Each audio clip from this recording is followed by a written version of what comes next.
Matahari adalah bintang berukuran rata-rata, tapi bintang ini masih bisa menampung 1.300.000 bumi. Bobot matahari juga 333.000 kali berat planet kita. NASA telah menerjemahkan berbagai gelombang radio yang terbentuk oleh atmosfer berbagai planet menjadi bunyi yang bisa didengar.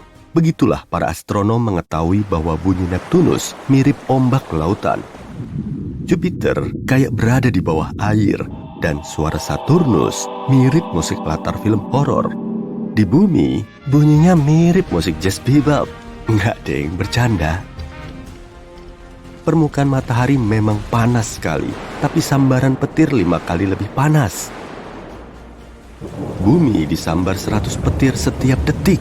Itu berarti ada 8 juta sambaran dalam sehari, dan sekitar 3 miliar sambaran setahun. Mengejutkan? Kalau suatu hari nanti kamu bisa pergi ke bulan dan melihat jejak kaki yang masih baru, itu bukan berarti di sana ada orang lain bersamamu. Jejak kaki atau tanda serupa bisa bertahan selama 1.000.000 tahun di sana. Sebab bulan nggak punya atmosfer, nggak ada angin, bahkan yang sepoi-sepoi sekalipun yang pelan-pelan bisa menghapus jejak kaki itu. Para astronom telah menemukan lubang terbesar yang pernah kita lihat di alam semesta. Ini adalah ruang kosong raksasa yang membentang seluas 1 miliar tahun cahaya.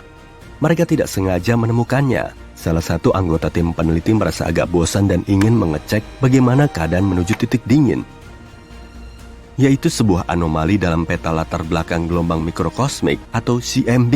Ini adalah pendar cahaya lemah yang jatuh di planet kita dari berbagai arah dan mengisi alam semesta.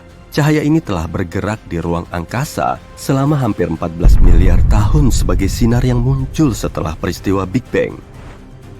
Jadi, kamu jatuh ke dalam lubang hitam dan sudah siap-siap untuk menghadapi akhir yang sedih. Tapi nggak harus begitu kok. Jatuh ke dalam lubang hitam belum tentu menghancurkanmu atau pesawat antariksamu. Kamu harus memilih lubang hitam yang besar agar selamat. Kalau kamu jatuh ke dalam lubang hitam kecil, horizon peristiwanya terlalu sempit dan gravitasinya meningkat setiap beberapa senti ke bawah. Jadi jika kamu julurkan tangan ke depan, gravitasi di jari-jarimu jauh lebih kuat daripada gravitasi di sikumu. Ini akan membuat tanganmu memanjang dan kamu akan merasakan ketidaknyamanan. Jujur, ini lumayan berasa. Semua berubah jika kamu jatuh ke lubang hitam supermasif, seperti yang ada di pusat galaksi. Lubang hitam ini bisa jutaan kali lebih berat dibanding matahari. Horizon peristiwanya lapang, dan gravitasi nggak berubah begitu cepat. Jadi gaya yang kamu rasakan di tumit dan di puncak kepala kurang lebih akan sama besarnya, dan kamu bisa masuk sampai ke jantung lubang hitam.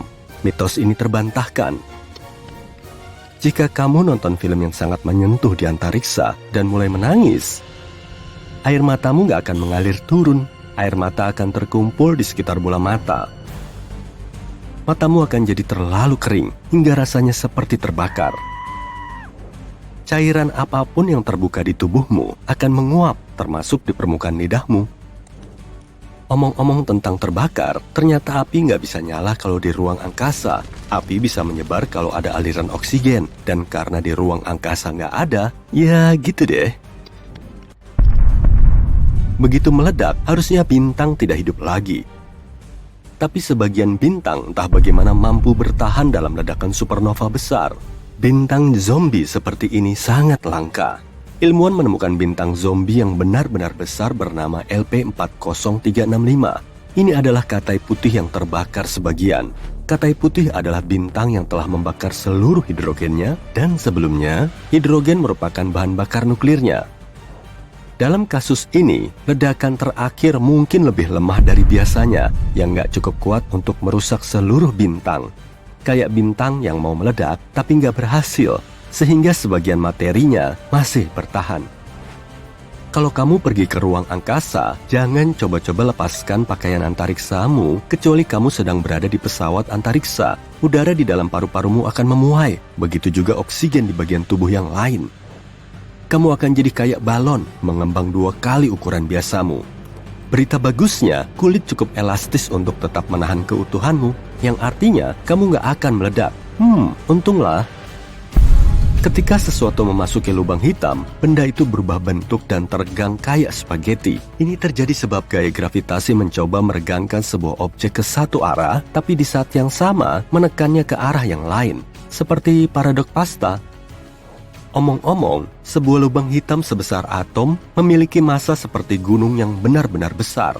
Ada sebuah lubang hitam di pusat Bima Sakti yang bernama Sagittarius A. Masanya seperti miliaran matahari, tapi syukurlah lubang hitam ini jauh dari kita.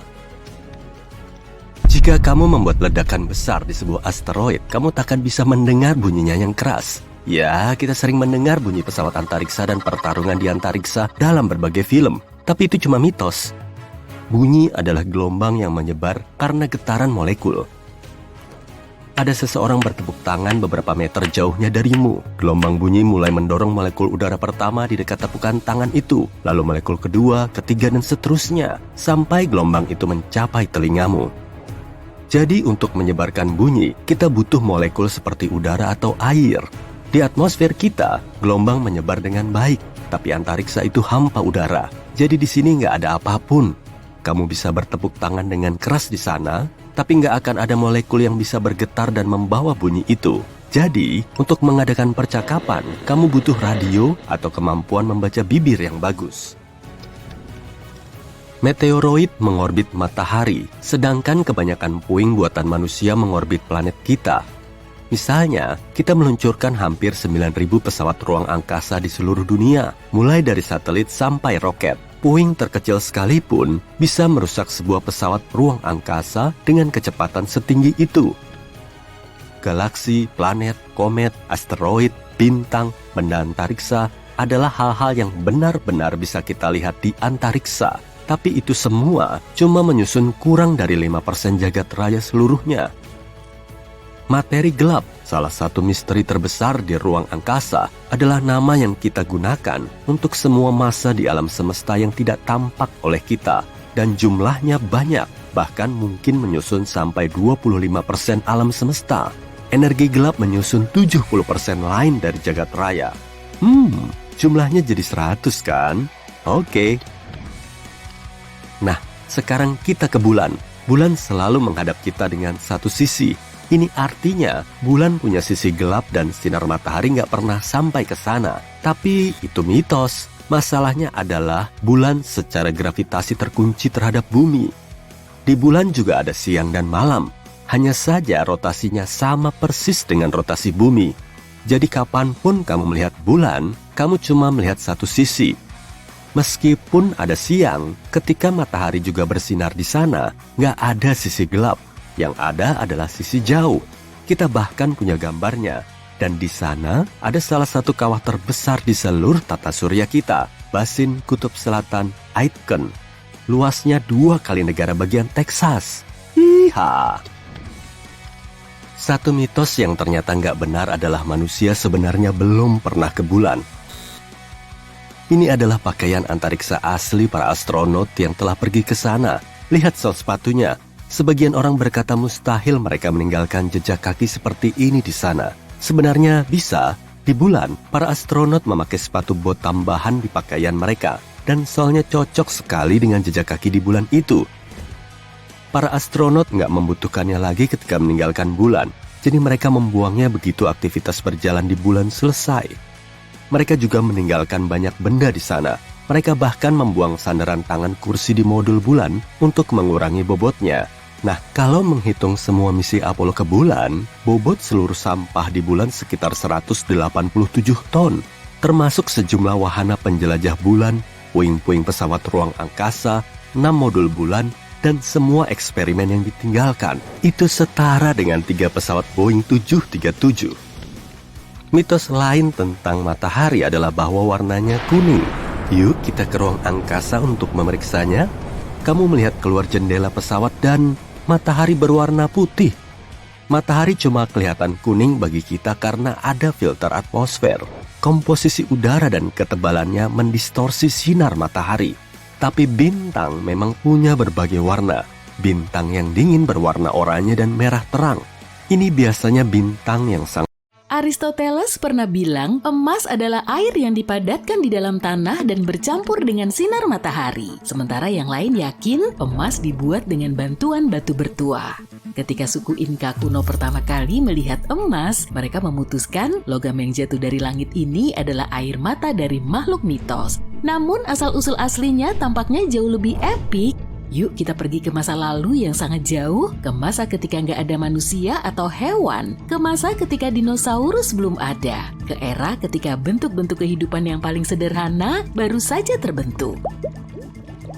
Planet kita menyerupai kuali besar berisi unsur-unsur kimia, ada gunung berapi yang meletus, gempa bumi, dan kilatan petir setiap saat. Itu terjadi sekitar 3,9 miliar tahun yang lalu. Selama periode ini, asteroid-asteroid besar melintasi tata surya.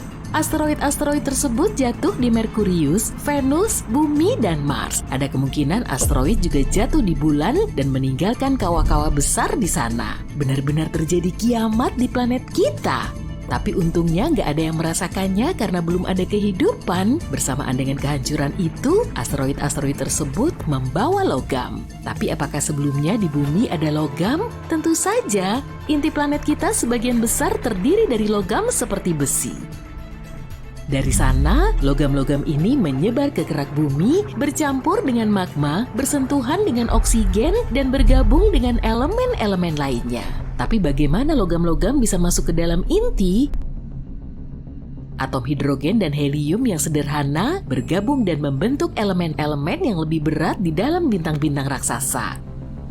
Kemudian supernova meledak dan membentuk awan debu dan gas yang besar. Awan ini mencapai galaksi kita dan mulai berputar mengelilingi matahari. Seiring waktu, debu dan sisa-sisa bintang membentuk planet, salah satunya adalah bumi kita. Logam yang berada di perut planet kita sulit untuk didapatkan dan kita nggak akan punya teknologi yang kita miliki sekarang kalau bukan karena hujan meteor yang meninggalkan logam di permukaan bumi. Ada dua teori. Teori pertama menyatakan ledakan supernova yang dahsyat di tempat yang jauh dari alam semesta kita telah membentuk banyak sekali logam dalam tabel periodik. Selama ledakan, fusi nuklir terjadi dan menciptakan atom-atom emas. Kemudian gelombang ledakan melontarkan potongan-potongan panas itu ke berbagai arah. Potongan-potongan itu terbang dalam waktu yang lama, mendingin di ruang angkasa yang dingin, dan sampai di tata surya. Teori lain bilang emas dan logam-logam lainnya muncul karena penggabungan dua bintang neutron. Bintang neutron merupakan bintang raksasa yang sangat kuat dan ukurannya berkali-kali lipat lebih kecil dari matahari, tapi beberapa kali lipat lebih berat dari matahari. Bintang-bintang ini merupakan objek dengan gaya gravitasi dan kerapatan yang luar biasa. Tabrakan keduanya membentuk semburan radiasi sinar gamma yang sangat kuat yang bisa mensintesis emas. Pada 2017, para astrofisikawan mengamati tabrakan dua bintang neutron untuk pertama kalinya. Mereka menemukan jejak logam berat termasuk emas dengan menggunakan detektor gelombang gravitasi. Jadi teori ini tampaknya lebih mungkin. Bagaimana kalau kita melangkah lebih jauh lagi? Dari manakah bintang-bintang berasal? Awan debu dan gas tersebar di seluruh alam semesta. Awan-awan itu bercampur, bergabung menjadi satu massa, dan bertumbuh seperti bola salju. Mereka saling meremas dan membentuk gaya gravitasi. Ketika semua materi runtuh, dia mulai memanas dan kemudian gelombang energi ini menciptakan bintang. Beberapa fisikawan beranggapan bintang selama masa hidupnya dapat menghasilkan sebagian besar elemen tabel periodik. Jika teori ini benar, maka tubuh kita juga terdiri dari bintang. Kita mungkin merupakan bagian dari supernova raksasa yang meledak miliaran tahun lalu di ujung alam semesta. Lebih dari 50 tahun telah berlalu sejak kemunculan teori ini, tapi belum ada yang membuktikan atau menyangkalnya. Mari kembali ke emas. Salah satu deposit emas terbesar di dunia ada di Afrika bagian selatan. Ilmuwan percaya logam mulia ini muncul di sana lebih dari 2 miliar tahun yang lalu setelah jatuhnya meteorit raksasa. Orang-orang yakin emas tersembunyi di lautan dunia. Antara 10 hingga 20 juta ton logam mulia ini bisa berada di bawah air. Tapi ini bukan batu-batu besar, melainkan partikel-partikel kecil yang terlarut dalam cairan. Ekstraksi emas semacam itu terlalu mahal. Sekarang mari kita cari tahu bagaimana orang menambang emas dan mengubahnya menjadi perhiasan. Pada awalnya orang menemukan deposit emas, sebidang tanah atau batu yang luas yang di dalamnya terdapat emas. Para pekerja mulai menggunakan cangkul, sekop, dan mesin untuk mengekstrak potongan-potongan berkilau dari batu. Kemudian potongan-potongan ini dilarutkan dalam asam khusus yang memisahkan emas dari padatan. Setelah itu, zat-zat lain dikeluarkan dari logam mulia dengan cara melelehkan atau menggunakan gas. Setelah emas dimurnikan, emas diperiksa kemurniannya. 99,9% adalah patokannya. Selesai, emas siap digunakan dan kamu bisa mengubahnya menjadi perhiasan atau bagian dari perangkat elektronik. Logam-logam paling langka di bumi juga berasal dari bintang, maksudku rhodium dan iridium. Harganya beberapa kali lipat lebih mahal daripada emas, bukan karena keindahannya, tapi karena nilai praktisnya. Sebagai contoh, rhodium dan iridium bisa mengubah gas berbahaya menjadi nggak berbahaya. Dan 90% dari permintaan untuk logam ini jatuh pada pasar produsen mobil. Orang-orang menggunakan logam ini dalam pembuatan auto katalis. Logam ini dibutuhkan untuk membersihkan knalpot yang berbahaya. Ketika zat beracun yang dihasilkan selama pembakaran bahan bakar bersentuhan dengan logam mulia ini, zat itu menjadi lebih aman. Lapisan mikrorhodium dan iridium diaplikasikan pada dinding silinder katalis. Emas, platina, rhodium, dan iridium adalah logam yang paling mahal. Tapi bagaimana dengan yang paling tahan lama? Agak rumit untuk menentukan satu pemenang karena kekuatan logam bergantung pada 4 kriteria. Pertama, kekuatan tarik. Ini adalah kemampuan logam untuk menahan sobekan. Sebagai contoh, tanah liat pemodelan punya kekuatan tarik yang rendah karena bisa dengan mudah diregangkan ke arah yang berbeda. Di antara logam, tungsten mungkin yang paling sulit diregangkan. Kriteria lainnya adalah kekuatan tekan. Ini adalah kemampuan logam untuk menahan kompresi. Dan di sini, krom adalah salah satu yang terkuat. Kriteria ketiga untuk kekuatan logam adalah kekuatan luluh. Untuk mengujinya, kamu perlu membuat batang atau balok dari logam apapun, lalu mencoba memengkokkannya dan mematahkannya. Logam yang menunjukkan resistensi terbesar punya tingkat kekuatan luluh yang tinggi. Dan titanium juga bagus untuk itu. Kriteria keempat adalah kekuatan benturan. Ini menunjukkan seberapa kuat logam tersebut apabila dijatuhkan atau dipukul. Dalam hal ini besi menunjukkan hasil yang baik. Setiap logam punya sisi kuat dan lemahnya masing-masing. Krom misalnya punya daya tahan yang tinggi terhadap kompresi, tapi lemah kalau diregangkan. Oleh karena itu, orang membuat paduan logam untuk memadukan kekuatannya. Oke, kita sudah belajar tentang logam yang paling langka dan paling mahal, dan bagaimana dengan elemen lainnya? Apa unsur yang paling langka di dunia? Perkenalkan, astatin, elemen paling langka di planet ini. Hanya ada sekitar 25 gram zat ini yang ditemukan di seluruh dunia. Laju peluruhannya sama dengan kecepatan pembentukannya, oleh karena itu, jumlah zat ini di alam nggak berubah. Orang-orang mendiskusikannya pada tahun 1800-an dan menemukannya pada akhir abad ke-19. Tapi bahkan sekarang, setelah bertahun-tahun, kita hanya tahu sedikit tentang elemen ini. Pada 1869, pencipta tabel periodik Dmitri Mendeleev mengetahui ada zat tertentu yang bernomor 85 dalam kelompok unsur halogen. Kelompok non-logam ini mencakup zat-zat seperti fluorin, klorin, bromin, dan yodium. Jadi astatin dianggap sebagai yang terberat dari semua halogen yang diketahui dan paling mirip dengan logam. Astatin memiliki titik leleh yang rendah dan menghantarkan panas serta listrik dengan buruk. Dia rapuh dalam bentuk padat dan berwarna gelap. Bahkan saat ini, para ilmuwan nggak mengetahui semua sifat-sifatnya. Hampir nggak mungkin menemukannya di alam, tapi ahli kimia telah belajar mensintesisnya secara artifisial. Orang nggak tahu bagaimana menggunakan elemen ini karena terlalu radioaktif. Namun di beberapa laboratorium, para ilmuwan... Apa kamu tahu kalau ada suatu objek astronomi di mana ruang dan waktu bisa benar-benar bertukar tempat? Gimana cara kerjanya ya? Dan apa persisnya arti bertukar tempat dan waktu? Yuk kita cari tahu. Bayangin kamu di dalam pesawat ruang angkasa. Kendaraan itu cuma bisa bergerak lurus, jalurmu menuju titik tertentu yang gak bisa kamu hindari dan kamu gak tahu apa yang ada di depan. Kamu cuma bisa berharap ini gak akan terlalu buruk, sementara itu semua yang di sekitarmu benar-benar kacau. Kolase kacau dari banyak peristiwa sejarah. Apa yang kamu lihat? Manusia purba dan dinosaurus? Lahirnya alam semesta? Masa depan? Siapa tahu akan seperti itulah alam semesta jika kita bertukar waktu dan ruang. Dan secara teori, itu yang akan kamu lihat jika kamu jatuh ke dalam lubang hitam dan berhasil selamat. Tapi gimana hal seperti ini mungkin terjadi? Pertama, yuk kita bahas dulu waktu dan ruang. Bayangin kamu menggambar bohlam di kertas, lalu ambil kertas lain dan gambar gimana bohlam itu dinyalakan. Saat ini baru satu lingkaran sinar kecil, satu lembar lagi, lingkaran sinar membesar. Lingkaran itu makin besar sampai akhirnya menjadi sangat besar. Di dunia nyata, bohlam menyala dalam sekejap mata karena cahaya bergerak paling cepat di alam semesta. Tapi di sini, di gambar kita menangkap gambar merambatnya cahaya bingkai demi bingkai. Kita lihat bagaimana seiring waktu cahaya membesar dari sebuah titik kecil sampai lingkaran besar. Tapi jika kita hubungkan titik-titik ini, apa kamu jadi teringat bentuk tertentu? Misalnya, kerucut? Iya, tepat. Ini disebut kerucut cahaya. Dan waktu adalah poros pusat dari kerucut ini.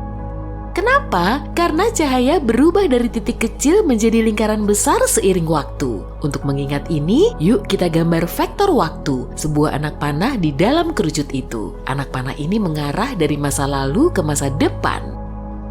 Sementara itu, lingkaran adalah ruang. Dalam ruang, kita bisa bergerak sesuka hati kita ke arah manapun. Kita bisa bergerak naik turun, zigzag, dan seterusnya. Tapi apapun gambar zigzag yang dibuat di sepanjang lini masa, kita selalu bergerak ke depan. Kita nggak bisa mengembalikan waktu dan kita nggak bisa menghentikannya. Ini membantu kita mendefinisikan waktu dan ruang. Waktu adalah arah di mana kerucut cahaya berorientasi. Ini adalah arah yang dituju semua jalan kita dan di mana masa depan kita pasti berada. Dan ruang angkasa adalah beragam arah yang tegak lurus ke lini masa. Ini adalah grafik yang mudah dipahami. Ini bisa diterapkan di seluruh alam semesta, lalu waktu akan mengalir dengan sama di mana-mana. Tapi, kalau kamu sudah nonton setidaknya beberapa film sci-fi populer, kamu akan tahu bukan begini kejadiannya. Di dunia nyata, waktu bisa kacau. Misalnya jika kamu bersantai di dekat lubang hitam, yang bagimu 2 jam bisa menjadi 20 tahun bagi temanmu di bumi. Tapi kenapa ya? Oke, tarik napas yang dalam. Nah, gravitasi berperan di sini. Oh, aku tahu gravitasi yang bantu aku berdiri di atas tanah kan, pikirmu. Tapi masalahnya jauh lebih rumit daripada itu. Gravitasi adalah salah satu kekuatan fisik mendasar di dunia kita dan kekuatannya luar biasa besar. Faktanya gravitasi begitu kuat hingga bisa mendistorsi ruang dan waktu. Gravitasi bisa benar-benar memengaruhi kecepatan waktu seperti penyihir yang maha kuat. Yuk ambil sesuatu yang lebih besar dari bohlam lampu, misalnya supernova. Di suatu tempat di alam semesta, sebuah bintang baru saja meledak. Gimana kita bisa tahu itu? Gak ada sesuatu pun di alam semesta ini, entah itu bunyi, gelombang radio, atau apapun yang bergerak lebih cepat daripada cahaya. Jadi kita tahu terjadinya supernova hanya jika melihatnya. Dan ini cuma bisa terjadi jika kerucut cahayanya cukup membesar dan mencapai planet kita. Jadi kerucut cahaya itu membesar dan makin besar, dan sejauh ini semuanya baik-baik aja. Akhirnya kerucut itu mencapai planet kita. Tapi ada kekurangannya nih. Kamu tahu kan, planet kita masif, sangat masif. Dan gravitasinya juga kuat sekali. Terus apa yang terjadi? Gravitasi mengubah arah kerucut cahaya mulai ditarik ke pusat planet. Dan dengan ini ditarik pula anak panah waktu. Itu artinya gravitasi memperlambat waktu dan makin dekat kerucut cahaya ke kita, makin membengkok anak panah itu serta makin lambat waktu berjalan. Apa artinya? Misalnya fakta bahwa arloji di pergelangan kakimu akan lebih lambat dibanding yang di pergelangan tanganmu. Kepalamu lebih cepat menua dibanding kakimu. Astronot di orbit bumi menua sedikit lebih lambat dibanding orang-orang di bumi. Hal-hal ini yang oleh para ilmuwan disebut teori relativitas umum. Tapi apa hubungannya ini dengan topik kita? Bagaimana kita bisa tahu apa yang akan terjadi jika kita bertukar ruang dan waktu? Jangan khawatir, kita hampir sampai kok. Sekarang bayangkan suatu tubuh kosmik yang memiliki kekuatan gravitasi luar biasa. Objek ini sangat membengkokkan waktu dan ruang hingga rasanya seperti tertukar. Ini lubang hitam mutlak menarik semuanya ke pusatnya, gak ada bintang, planet, atau cahaya yang bisa lolos dari sana. Katakan kerucut cahaya kita mendekati lubang hitam, pertama seperti biasa, waktu mulai membengkok ke arah pusat lubang hitam karena ditarik oleh gravitasinya. Tapi gravitasi itu sangat kuat, jadi waktu makin bengkok dan makin mendekati pusat, waktu berjalan makin lambat. Akhirnya kerucut cahaya itu melewati batas lubang hitam yang disebut horizon peristiwa.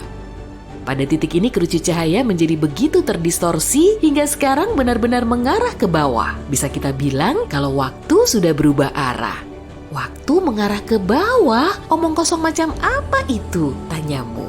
Akan lebih mudah kalau dijelaskan dengan contoh yang nyata ya. Bayangin kamu adalah astronaut sinting yang memutuskan untuk terjun ke dalam lubang hitam. Dan ada pengamat di dalam pesawat ruang angkasa yang mengawasimu melakukan hal ini dengan alasan tertentu. Awalnya bagimu nggak terjadi suatu perubahan apapun, kamu melihat arlojimu, 5 menit telah berlalu dan semua baik-baik saja. Tapi bagi si pengamat, pertama-tama kamu akan jatuh ke dalam waktu yang sangat lama. Pengamat sudah duduk di sana selama 50 tahun dan kamu belum selesai jatuh. Semua itu karena waktu telah melambat. Yang kedua, karena ruang juga sudah terdistorsi di dekat lubang hitam dan pengamat akan melihat bagaimana kamu mulai teregang mirip spaghetti. Omong-omong ini istilah ilmiah loh, proses ini disebut spaghettification. Lalu akhirnya kamu menyeberangi horizon peristiwa dan pengamat nggak bisa melihatmu lagi. Cahaya nggak bisa lolos dari lubang hitam hingga citramu nggak akan mencapai pengamat meskipun kamu masih ada di dalam. Gimana dengan kamu? Apa jadinya kalau kamu selamat begitu saja? Ingat, anak panah waktu mengarah ke pusat lubang hitam. Apa artinya ya? Artinya sekarang pusat lubang hitam adalah masa depanmu. Pusat lubang hitam bukan tempat, tapi takdir yang gak bisa kamu ubah dan dari manapun asalmu, juga bagian lain alam semesta ini gak akan ada lagi bagimu. Karena sekarang itu bukan tempat, tapi kejadian dari masa lalu. Karena kamu gak bisa mengembalikan waktu, kamu gak akan pernah bisa kembali ke masa lalu. Tapi apa yang ada di sekelilingmu? Kekacauan total. Berkas-berkas cahaya sekarang bergerak ke segala arah, maju, mundur, dan seterusnya. Berkas-berkas itu menggambarkan peristiwa masa lalu, masa depan, masa sekarang, dan semua ini bergerak di sekitarmu. Kenyataannya ruang dan waktu nggak bertukar tempat, tapi rasanya seperti itu. Karena di dalam ruang, sekarang kamu cuma bisa bergerak maju seolah-olah di sepanjang garis lurus. Dan waktu yang direfleksikan berkas-berkas cahaya mengepungmu di mana-mana dan bergerak ke semua arah yang mungkin.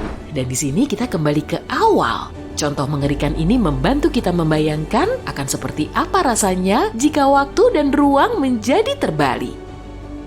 Pastinya ini cuma teori dan dugaan, ide bahwa kita akan bergerak ke satu arah tertentu, arah yang belum kita pilih, dan adanya kekacauan waktu di sekeliling, kedengarannya cukup menakutkan ya, tapi ini akan menjadi pengalaman yang menarik sekali. Kayaknya berbahaya, kamu duluan aja deh.